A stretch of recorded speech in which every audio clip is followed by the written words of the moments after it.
हाँ जी, मैंने क्या बताया कि जो स्टैटिन्स थे इन्हें मैं किससे निकाल रहा था, एक ईस्ट से निकाल रहा था। उस ईस्ट का नाम क्या है, मोनास्कस परप्यूरियस। और ये जो स्टैटिन्स हैं इनको हम लोग यूज कैसे करते हैं, these are used as blood cholesterol lowering agent.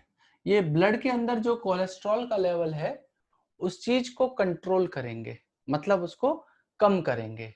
तो ये बेसिकली क्या करेंगे, जो हमारे बॉडी के अंदर कोलेस्ट्रॉल को सिंथेसाइज करने के लिए जिस एंजाइम की रिक्वायरमेंट होती है उस एंजाइम के ऊपर ये एक्शन लेते हैं और उस एंजाइम को ये रोकते हैं कोलेस्ट्रॉल की सिंथेसिस करने में। तो नेक्स्ट पॉइंट मैं लिख रहा हूं, जो नेक्स्ट पॉइंट मैं लिख रहा हूं वो ये है कि they inhibit the enzyme responsible for synthesis of cholesterol. तो ये क्या करेंगे, they inhibit the enzyme responsible for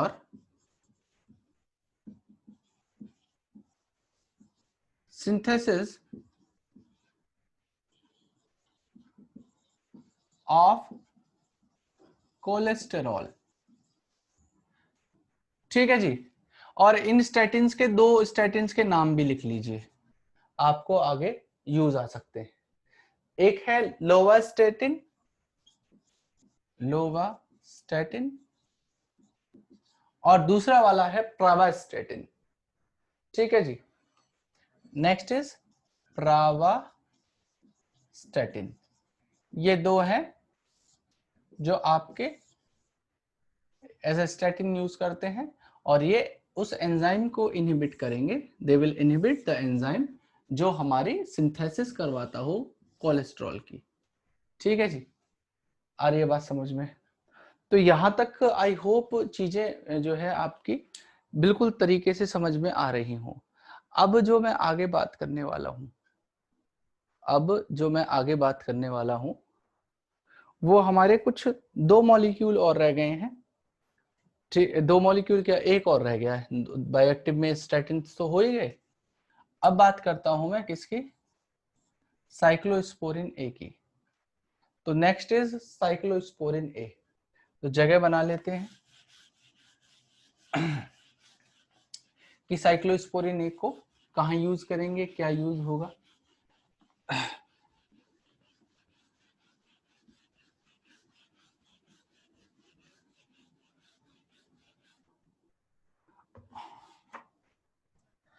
जहां पे आपने वो लिखा है ना स्ट्रेप्टोकाइनेज को लिखा है, जहां पे आपने लिखा होगा कॉपी के अंदर किसको, स्ट्रेप्टोकाइनेज के बारे में, तो वहां पे स्ट्रेप्टोकाइनेज की ना ये वाली एक्टिविटी और लिख लीजिएगा, फाइब्रिनोलाइटिक एक्टिविटी होती है इसकी।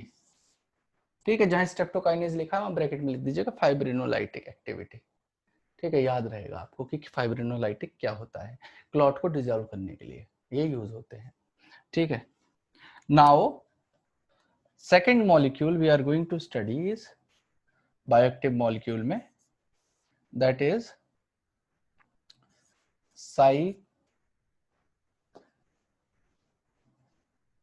साइक्लोस्पोरिन ए।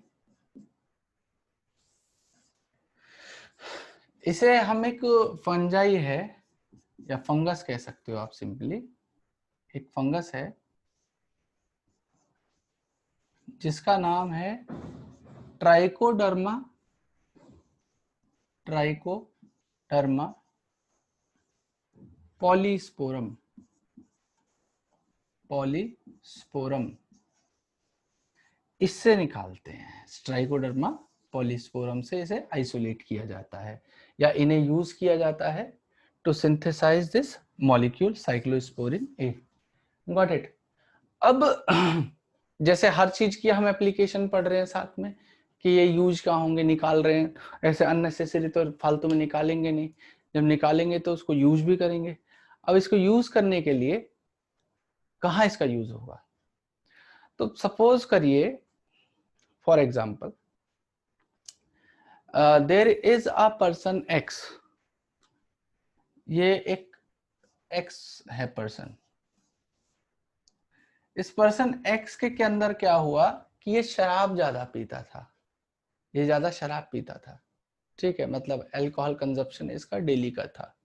तो डेली जाता था ये मधुशाला, और मधुशाला में जाके ये आराम से बोतलें डकारता था। तो अब इसकी किडनी फेलियर हो गई भाई, इसके अंदर क्या हुआ, किडनी फेलियर हो गया इसका, ज्यादा शराब पी इसने, इसका किडनी फेल हो गई। अब क्या होता है, ये मरने वाला है। लेकिन देखो भाई, कितना ही बड़ा शराबी हो लेकिन फैमिली को तो प्यारा होता है, तो फैमिली वाले बोलेंगे कि नहीं भाई तुम मरो मत, तो ये बोलेगा कैसे कैसे बच जाऊं मैं। तो फैमिली वाले इसको लेके गए हॉस्पिटल। हॉस्पिटल में डॉक्टर ने बोला कि देखो मामला खत्म है, डायलिसिस पे तो जिंदा रह सकता है, नहीं तो रहेगा ही नहीं, इसकी किडनी काम नहीं कर रही। अब वीक में या तो तुम इसकी जो है कई कई बार डायलिसिस करवाओ, और डायलिसिस का खर्चा बहुत तगड़ा, या फिर दूसरा एक काम और हो सकता है, वो ये कि आप किसी ऐसे डोनर को ढूंढो जिसकी टिश्यू का टाइप इसकी तरह हो, तो आप इसके अंदर उसकी एक किडनी निकाल के ट्रांसफर कर सकते हो। तो आजकल जो है बड़ी दिक्कतें हैं, आप बेशक कितनी ही टिश्यू टाइपिंग कर लो, ब्लड ग्रुप मिला लो, सब कुछ कर लो, उसके बावजूद भी जो बॉडी है हमारी, जो टी सेल्स हैं, वो कोई भी फॉरेन चीज हमारी बॉडी में लगती है उसके अगेंस्ट एक्शन लेगी। मतलब क्या होगा कि हमने जो ऑर्गन का ग्राफ्ट किया था, हमने जो ऑर्गन को ग्राफ्ट किया था, सपोज करो उसका एक बड़ा भाई है, फॉर एग्जाम्पल वाई, ठीक है, ये इसका बड़ा भाई है, ही इज वाई, ठीक है। तो वाई बोलता है कि ठीक है भाई तू मेरा भाई है, कोई दिक्कत नहीं है, अब भाई तुझे बचाना तो पड़ेगा।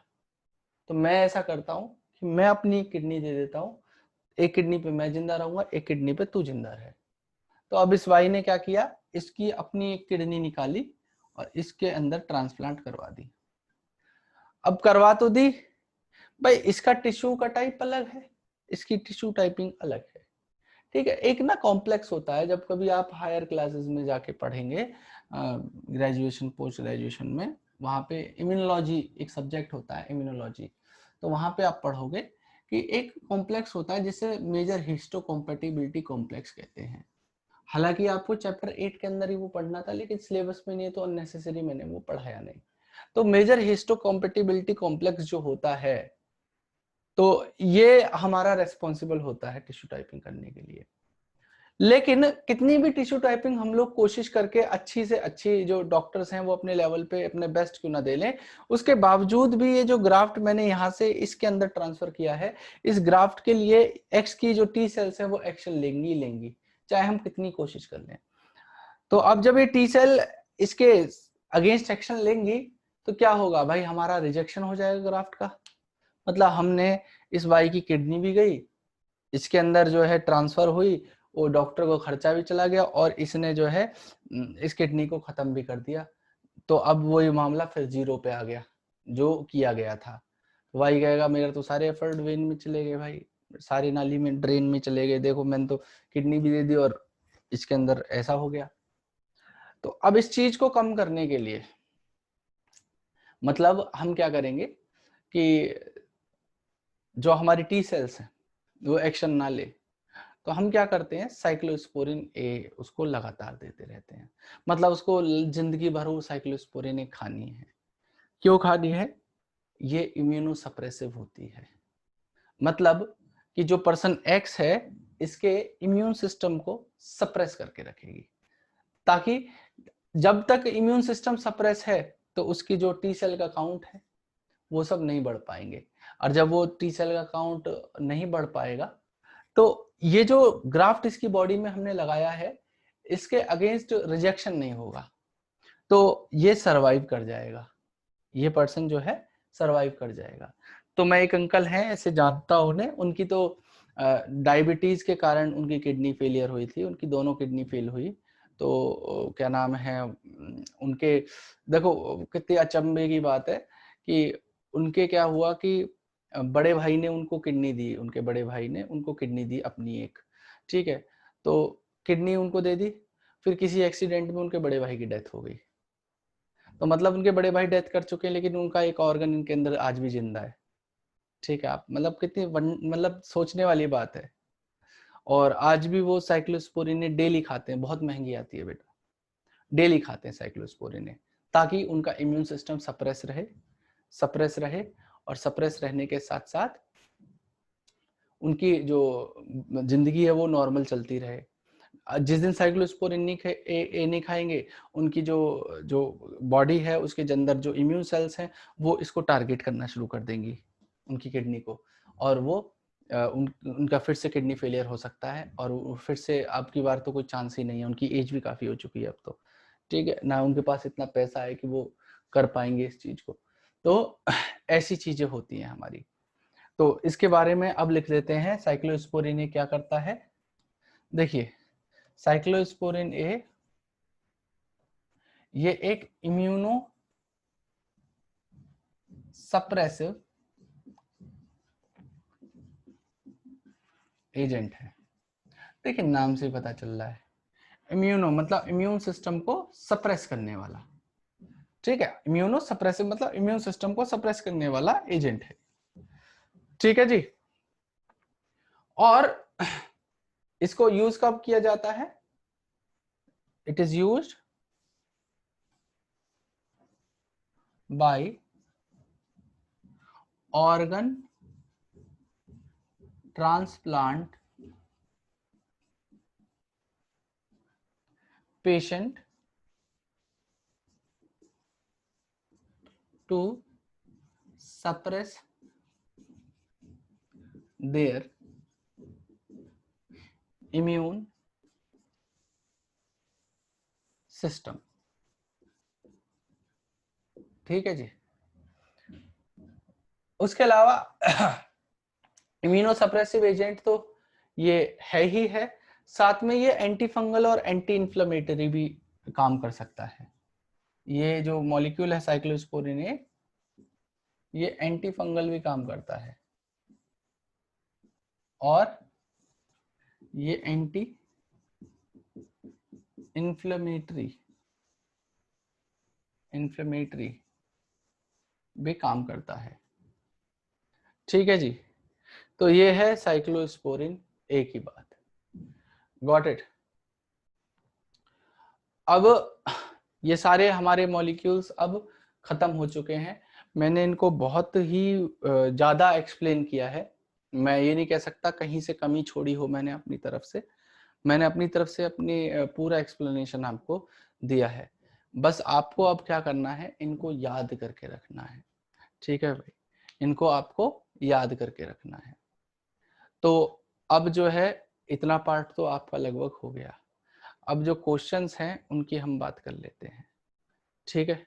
तो क्वेश्चंस आप जो है चैप्टर नंबर 10 के खोल लीजिए, अब मैं उनकी बात कर लेता हूँ।